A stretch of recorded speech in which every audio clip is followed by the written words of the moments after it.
Nama zohirku Allah, nama batinku Ahmad, nama wujudku Muhammad, nama rupaku Adam, nama kesempurnaan diriku insan.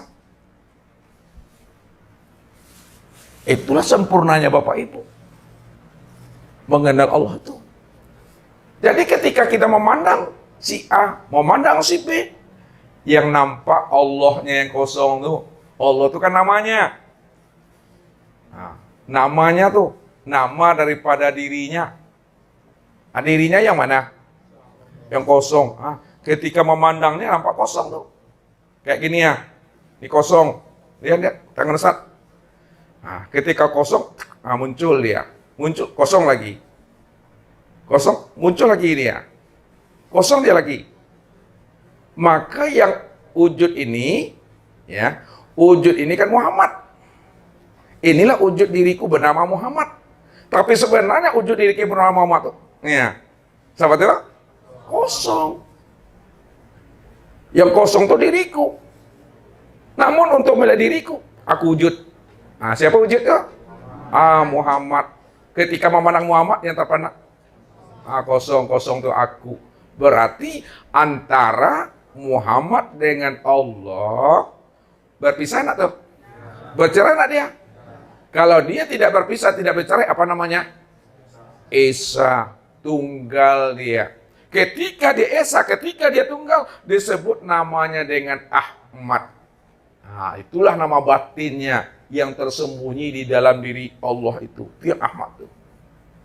Namun pandangan Bapak Ibu, ketika memandang siapapun, memandang segala yang wujud, memandang sekalian alam, yang terpandang itu adalah Allah. Allah itu yang aku itu yang kosong. Maka kosongnya nampak. Kosong Ustaz masuk itu, kosongnya diri Tuhan.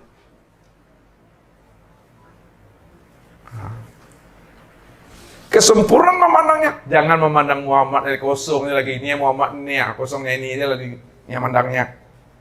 Yang kosong ini nampak.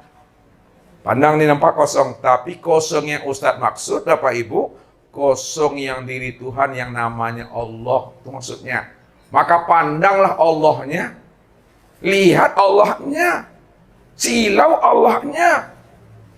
Apa yang dilihat, apa yang disaksikan, apa yang didengar, apa yang diperbuat, pandang Allahnya, lihat Allahnya itu. Kalaulah dipandang Allah dan dilihat Allah, rupanya Allah itu segala yang wujud. Lihat. Allah itu segala yang wujud.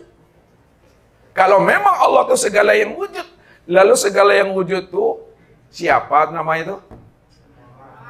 Muhammad. Kalaulah segala yang wujud itu disebut Muhammad, lalu siapa Muhammad itu? Muhammad itu adalah wujud diri Allah.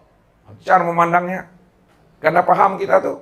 Kalau kita dah paham bahwa Allah itu segala yang wujud, Allah itu yang diri Muhammad, yang diri Muhammad itulah wujud dirinya aku. Maka kesempurnaan memandangnya Allah adalah pandang lagi Bapak Ibu. Ya. Yang dipandang Allah, yang memandang juga Allah. Jangan Bapak Ibu mampu memandang Allah di luar diri, tapi tak terpandang Allah pada diri yang memandang. Aku butuh sange tak kicua di nantarang namanya. Kita bisa memandang Allah di luar diri. Allah, Allah, Allah, Allah. Ana, huwa, anta. Tapi Allah yang pada diri tak mampu kita memandang. Aku tak kicu di nantarang namo tu mah. Anyui Bapak Ibu kalau nak karam. Sama sih itu mah sama-sama nak selameknya. Ya. Jadi pandangan kita dari Allah bagi Allah untuk Allah, dari aku bagi aku untuk aku. Itu pandangan yang kasab, itu pandangan yang tembus. Itu pandangan yang tidak ada dosa di situ.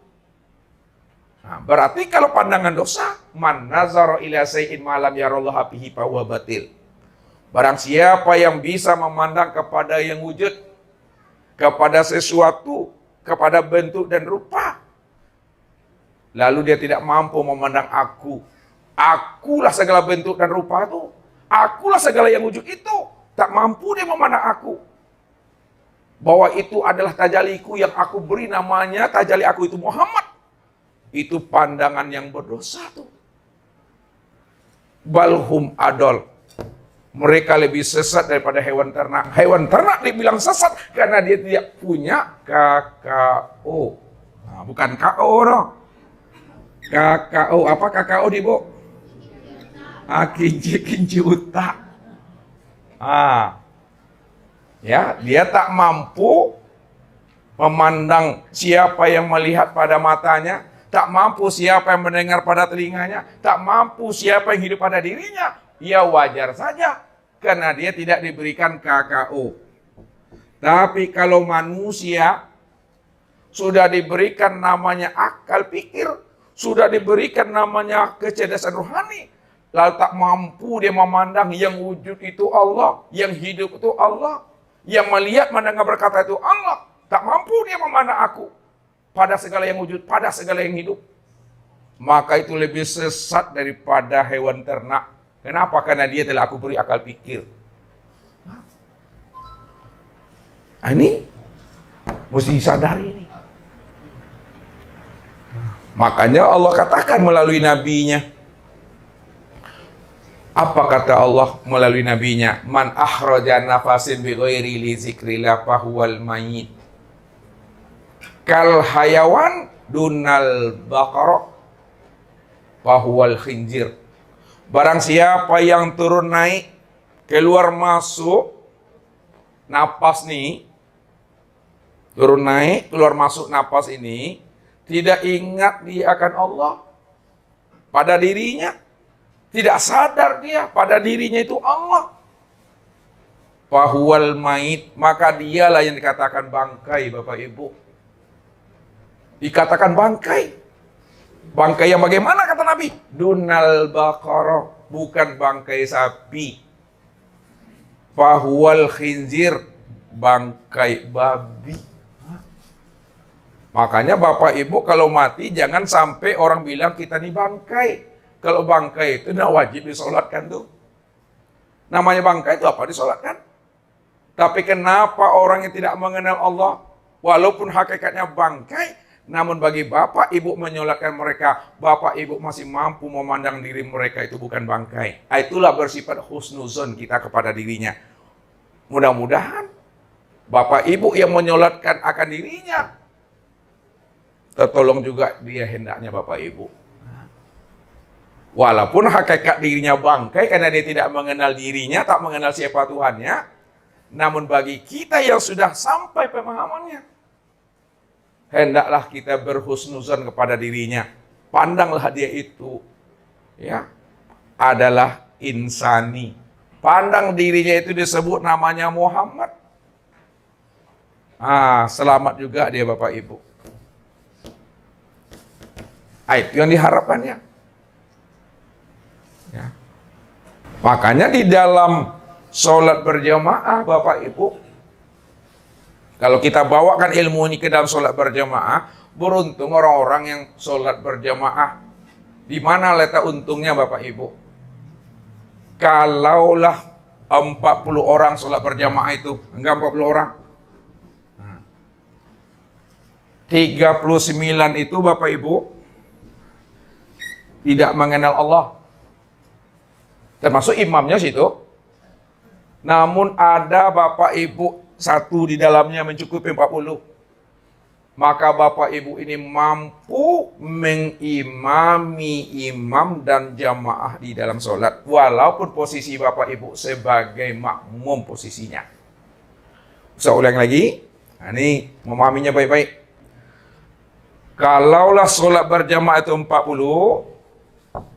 39 tidak mengenal Allah. Maksud tidak mengenal Allah tadi itu, dia belum mengenal Allah yang Tuhan yang sebenar-benarnya itu, ya. Maka walaupun dia menjadi imam bagus pun bacaannya, maka ibadahnya tak sampai. Tak sampai. Makanya jadi imam tuh berat tanggung jawabnya Bapak Ibu. Bukan hanya sebatas syariat fikihnya bagus.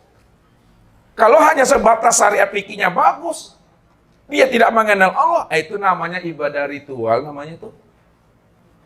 Ya. Berdiri, ruku, i'tidal, sujud, duduk. Itu terpenuhi syarat dan rukunnya. Itu namanya ibadah ritual, sholat batang tubuh namanya. Atau mampu dia menghantarkan di jamaahnya karena dia imam.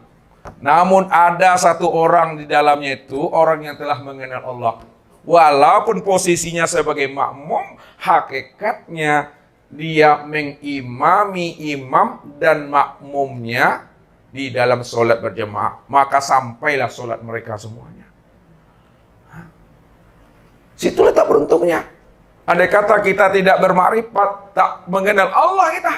Oh, harapan kita mudah-mudahan ada orang mengenal Allah di situ. Sampai juga ibadah sholat kita itu. Itu maksudnya. Tapi Bapak Ibu tak boleh pula sombong. Kalau enggak gara-gara dan di situ tadi sholat enggak sampai saja itu. Sombong mananya Bapak Ibu. Ya, sok-sok nama itu. Ini yang dibilang Allah tuh. Jangan kita berlaku sombong. Sudah merasa makrifat. Fala tuzaku anfusakum huwa a'lamu biman ittaqa. Itu ingat tuh. Jangan kamu merasa dirimu dah makrifat. Jangan kamu merasa dirimu dah kenal aku. Jangan kamu merasa dirimu dah sampai kepada aku. Huwa a'lamu biman ittaqa. Akulah sebenarnya yang tahu siapa yang makrifat, siapa yang kenal aku, siapa yang menjadi kekasihku. Siapa yang betul-betul menjadi kekasihku, aku yang tahu, karena akulah yang menjadi rahasia dirimu. Dirimu itu akulah yang rahasianya. Aku inilah yang wujud dirimu. Aku yang tahu itu kata Tuhan. Setelah makrifat Bapak Ibu, setelah paham kita tak boleh pula ngaku-ngaku lagi di sana. Makanya orang makrifat tak ada pengakuan di sana. Kalau ada orang makrifat mengaku diri makrifat, itu bohong, itu dusta tuh. Karena orang makrifat tak ada ngaku-ngaku. Apakah orang belajar ilmu makrifat itu apakah benar sudah makrifat dia? Belum tahu Bapak Ibu. Ilmu makrifatnya dia dapat. Ilmu makrifatnya dia tahu. Tapi dia belum tentu sudah makrifat. Ya, yang bisa kenal aku, ya aku. Yang bisa kenal aku tuh aku. Itu Arab tuh Robbi birobbi. Aku kenal Allah itu karena Allah. Hebat pun kita Bapak Ibu, cerdas pun otak kita, brilian pun akal pikir kita. Kalau Allah Bapak Ibu tidak mau memperkenalkan dirinya kepada kita, kalau Allah tidak membukakan rahasia dirinya kepada diri kita, tak akan pernah bisa kita mengenal Allah. Sia-sia perjalanan hidup kita di dunia. 50 tahun, 80 tahun sia-sia. Makanya yang bisa kenal dengan aku adalah aku sendiri. Aku yang kenal dengan diriku. Kalau ada yang bisa mengenal aku, itu orang yang aku beri keistimewaan. Wallahu yahtasu bi rahmatihi man yasha. Aku udah pilih dia, aku udah istimewakan bagi dirinya. Aku bukakan rahasia diri aku kepada dirinya. Nah, jadi kalau Allah yang membukakan rahasia dirinya kepada kita Bapak Ibu, jangan cemas kita Bapak Ibu. Orang mencari Tuhan 30 tahun lamanya, Bapak Ibu cukup 3 tahun. Orang mencari Tuhan 3 tahun, Bapak Ibu cukup 3 bulan. Orang mencari Tuhan 3 bulan, Bapak Ibu cukup 3 minggu. Orang 3 minggu, Bapak Ibu cukup 3 hari. Orang 3 hari, Bapak Ibu cukuplah 3 jam. Orang 3 jam. 3 menit. Kalau Allah berkehendak. Makanya mengenal diriku paling mudah kata Allah. Yang payah tuh mengenal dirimu. Di mana letaknya mudah mengenal aku? Kalau kamu udah kenal dengan dirimu, pasti kamu kenal dengan aku. Kalau kamu udah berjumpa dengan diri sejatimu, pasti kamu berjumpa dengan aku. Kenapa? Karena akulah sebenarnya menjadi diri sejatimu itu. Diri yang hakiki, diri seakmal diri, sejatinya diri. Itu aku kata Tuhan. Kalau udah sempurna pandangan kita, maka disitulah Pak Ibu sudah dikatakan bertubuhkan dirinya Allah. Sudah bertubuhkan dirinya Allah.